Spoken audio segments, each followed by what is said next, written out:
Hello views, welcome to TJMS Tamil channel. ரொம்பவே சுவாரஸ்யமாக போயிட்டுருக்கு அழகே அழகு சீரியலுக்கான அப்கமிங் எபிசோடில் போன எல்லாருமே ஒரு இடத்துல வந்து உட்காந்துட்டு இருக்காங்க. மாறி மாறி பாட்டு பாட ஆரம்பிக்கிறாங்க. ரேவதியோட ஹஸ்பண்ட் என்ன பண்ணுறாங்க, நான் பாட்டு பாடுறேன் அப்படின்னு சொல்லிட்டு கேட்க, அவங்களுக்கு பாட்டெல்லாம் பாட தெரியுமாங்க அப்படின்னு சொல்லிட்டு ரேவதியும் சொல்ல, நான் என்னடி சூப்பர் சிங்கரில் போய் பாட போகிறேன் அப்படின்னு சொல்லிட்டு அவர் சொல்கிறத கேட்ட ரேவதி, இங்கே பாருங்கள் நீங்கள் குடிச்சிருக்கீங்க அதனால் இப்போ வேண்டாம் அப்படின்னு சொல்லிட்டு மலரை வந்து பாட சொல்கிறாங்க. அண்ணி நீங்கள் பாடுங்க அப்படின்னு சொல்லிட்டு அப்புறம் வெக்கப்பட்டுக்கிட்டு நானா அப்படின்னு சொல்லிட்டு கேட்க, என்னது பாடுவாங்களா மலர் அப்படின்னு சொல்லிட்டு எல்லாருமே கேட்கான். எங்கள் அண்ணி சூப்பராக பாடுவாங்களே அப்படின்னு சொல்லிட்டு ரேவதியும் வந்து சொல்ல ஆரம்பிக்கிறாங்க. நல்லா பாட்டு பாடுவாங்க அப்படின்றது எனக்கே தெரியாது அப்படின்னு பாக்யராஜ் ஒரு பக்கம் சொல்ல, அதுக்கப்புறம் வந்து சொல்கிறதன் பேரில் வந்து பாட ஆரம்பிக்கிறாங்க. ரொம்ப அழகாக பாட்டு பாடுறதை பார்த்து பாக்யராஜும் ரசிக்க, அது இவ்வளோ அழகாக பாடுவாங்களா அப்படின்னு சொல்லிட்டு நினச்சிக்கிட்டு மதியம் பார்த்திங்கன்னா நம்ம மலருக்கு வந்து கை கொடுக்க ஆரம்பிக்கிறாங்க. பாட்டு பாடி முடிச்சதுக்கப்புறமா சூப்பராக பாடியிருக்கீங்க அப்படின்னு சொல்லிட்டு எல்லாருமே பாராட்ட ஆரம்பிக்கிறாங்க. இதான் தங்கராசு சுரேஷ் மாமா மச்சான் 2 பேருமே தனியாக உட்காந்து ட்ரிங்க்ஸ் பண்ணிட்டு இருக்காங்க. இந்த சமயத்தில் பாக்யராஜ் அங்கே வர, பாக்யராஜை பார்த்த சுரேஷும், இப்போ என்ன குடிக்கக்கூடாதுன்னு சொல்ல போறியானா அப்படின்னு சொல்லிட்டு கேட்க, ஆமாண்டா நான் சொன்ன என்ன கேட்க போகிற, சீக்கிரமாக வந்துட்டு அப்படின்னு சொல்லிட்டு அங்கேருந்து கிளம்ப பார்க்குறாரு.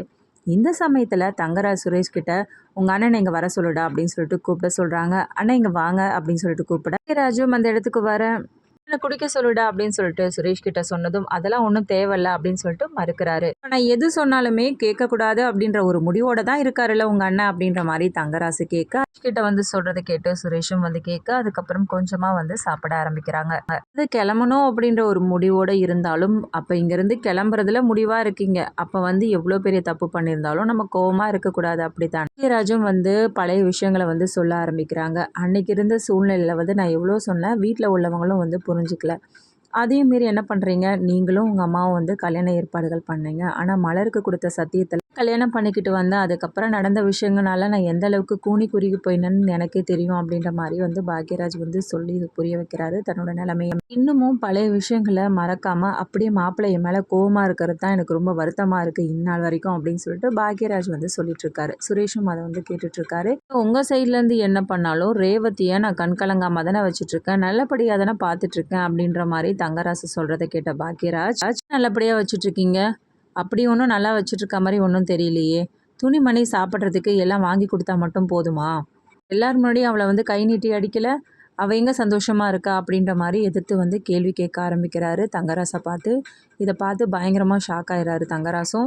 இவ்வளோ நாள் இவ்வளோ அமைதியாக இருந்த பாக்யராஜ் நம்ம தங்கராசை பார்த்து இப்படி ஒரு கேள்வி கேட்டதும் அவருக்கு எப்படி இருக்கும், ஏன்னா ரொம்ப சைலண்ட்டான ஆள், எதையும் எதிர்த்து கூட கேட்க மாட்டார். இன்றைக்கி தன்னோட தங்கச்சிக்காக இப்படி வந்து குரலை வசதி பேசினதும் அவராலே வந்து அதை ஏற்றுக்க முடியல. உடனே என்ன பண்ணுறாரு, கோவத்தோடு அங்கேருந்து வந்து அப்படியே கிளம்பி போயிடுறாரு.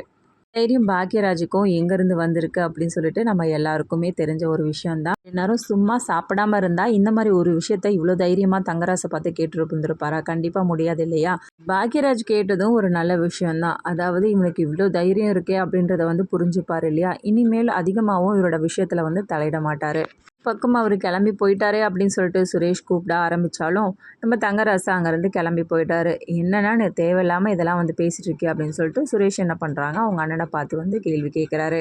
பக்கம் மலர், மதி, அதுக்கப்புறம் ரேவதி 3 பேருமே பார்த்தீங்கன்னா ஸ்விம்மிங் பூல் பக்கத்தில் இதில் காலை வச்ச மாதிரி வந்து ஜாலியாக வந்து பேசிகிட்டு இருக்காங்க. அந்த மதியம், ஐயோ நான் போயிட்டு அதெல்லாம் எடுத்து வைக்கணுமே, பாத்திரத்தெல்லாம் வந்து எடுத்து வைக்கணுமே, துணியை மடித்து வைக்கணுமே அப்படின்னு சொல்லிட்டு பேச, அண்ணி இது ஒன்றும் வீடு கிடையாது, இங்கே ஹோட்டலுக்கு வந்திருக்கீங்க, ஹோட்டலில் உள்ளவங்களே எல்லாமே பார்த்துப்பாங்க, அது ஒன்றும் இல்லை ரேவதி, வீட்டில் எல்லா வேலையும் செஞ்சுட்டு இருந்தேன்னா அதே ஞாபகம் தான் இங்கேயும் வருது, இங்கே வேலை செய்யாமல் என்னால் இருக்கவே முடியல தெரியுமா அப்படின்ற மாதிரி வந்து சொல்கிறாங்க.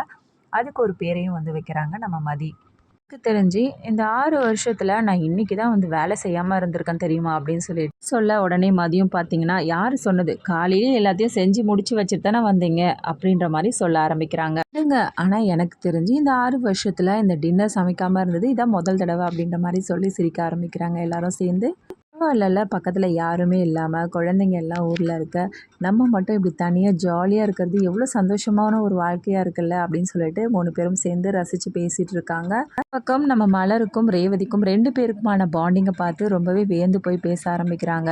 2 பேரும் எவ்வளோ அழகாக க்ளோஸாக பாண்டிங்காக இருக்கீங்க, இதை பார்க்க எனக்கே ஆச்சரியமாக இருக்குது தெரியுமா அப்படின்ற மாதிரி சொல்ல, ஆமாம் எனக்கு அப்பத்துலேருந்தே அண்ணி ரொம்ப பிடிக்கும், அதே மாதிரி ரேவதி எனக்கு ரொம்ப பிடிக்கும், மாறி மாறி எல்லாத்தையுமே ஷேர் பண்ணிப்போம் அப்படின்ற மாதிரி வந்து சொல்கிறது மட்டும் இல்லாமல் எங்களுக்குள்ளே எந்த ஒரு ஒளிவு மறைவும் இருக்காது அப்படின்ற மாதிரி வந்து சொல்கிறாங்க.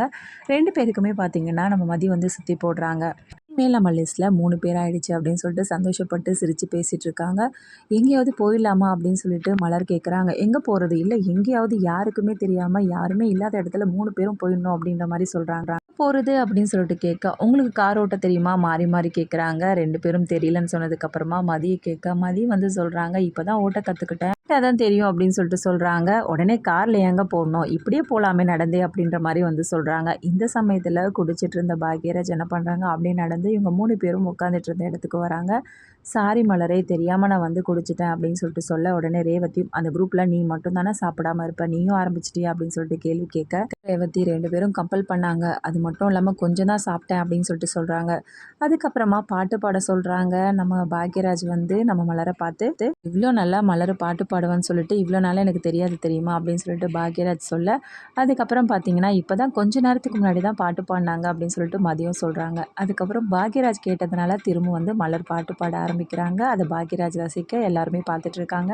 ஒரு பக்கம் ரூமுக்கு போன தங்கராசு பயங்கர டென்ஷனோட இருக்காங்க. பாக்யராஜ் வந்து பேசினார் இல்லையா, அதை நினச்சி.